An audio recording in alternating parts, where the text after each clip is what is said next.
So hello and welcome back to another movie review. Now that's right, today we're going over the brand new Netflix release, The Dig. And this is the second 2021 movie that I've seen.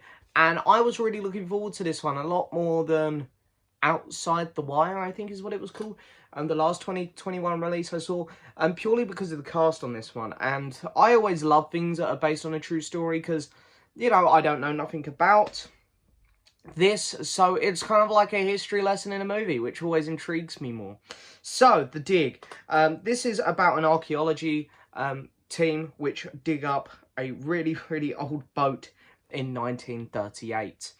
And it kind of just shows, the film kind of shows you throughout how technical these things are, really, when something like this is unearthed. You know, what was it my dad used to watch? Time Team, I think the show was called. He used to see stuff like this all the time when they'd find Roman Saxon kind of old villages and buildings and stuff.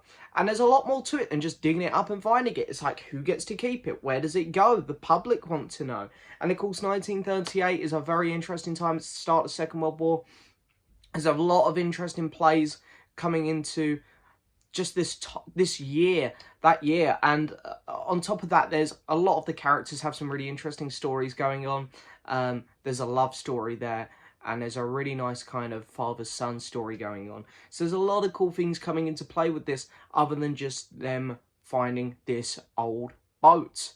So there was a lot of stuff to play with here. However, I do have some issues with it. First off, this film was directed by Simon Stone, who's a director I'm not really super familiar with, but the cast for the film is incredible.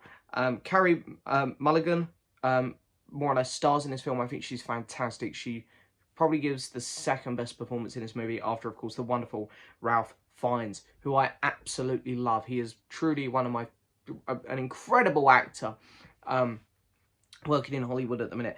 And he genuinely gives one of his best performances I think I've seen. And it's a shame because I don't think this film's going to get much recognition and stuff. I think it's going to be one of those films that everyone's sort of forgotten in a few months. And, you know, I can sort of see why, you know, as you'll see in this review, it's not a particularly amazing film. But it's a shame for him because he gives a great performance.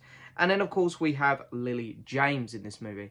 Who I'm not sure if she's taken up a deal with, like, Netflix or something, because she's popping up in a lot of Netflix films now. But anyway, it's good that she's in a good one, because Rebecca. Jeez. Right.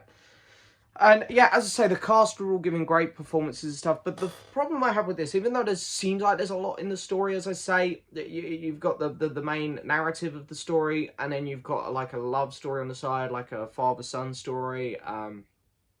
You've got, they're on the cusp of, you know, this is right when we were going into the war.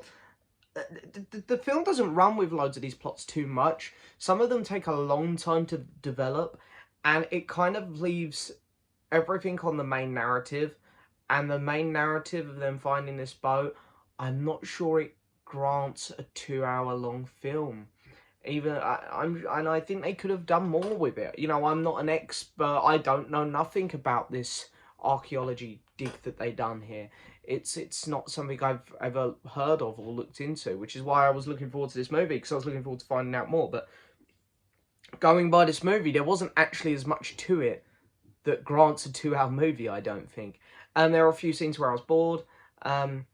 However, saying that, for the majority of the film, it was interesting, I guess. I think the first 2 acts were a bit like, okay, this is kind of a generic Netflix film. And then the last act was genuinely a lot more interesting.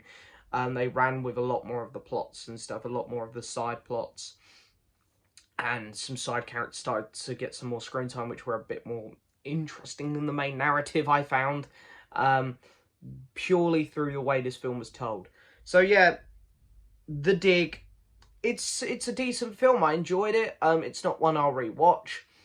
But yeah, it's, at the minute, it's the best 2021 has had to offer. But hey, March, looks like we're getting some more interesting releases. So let's get through to March. But at the minute, The Dig, I'm going to give it a 6. I'm going to stick with a 6. 6 out of 10. It's good. It's good. But it's just a very film. There's great aspects to it. There are some really good stuff. Some, like I say, Ralph Fiennes is fantastic. Some of the cinematography is really good. In fact, the score was okay as well. but there's just not enough there in this 2-hour movie to make me care more about it. But anyway, The Dig. Have you seen it? Let me know in the comments below if you haven't, what you thought of it. But don't forget to hit that subscribe button, like the video, and of course leave the message. And I'll see you all next time for another video. Bye bye.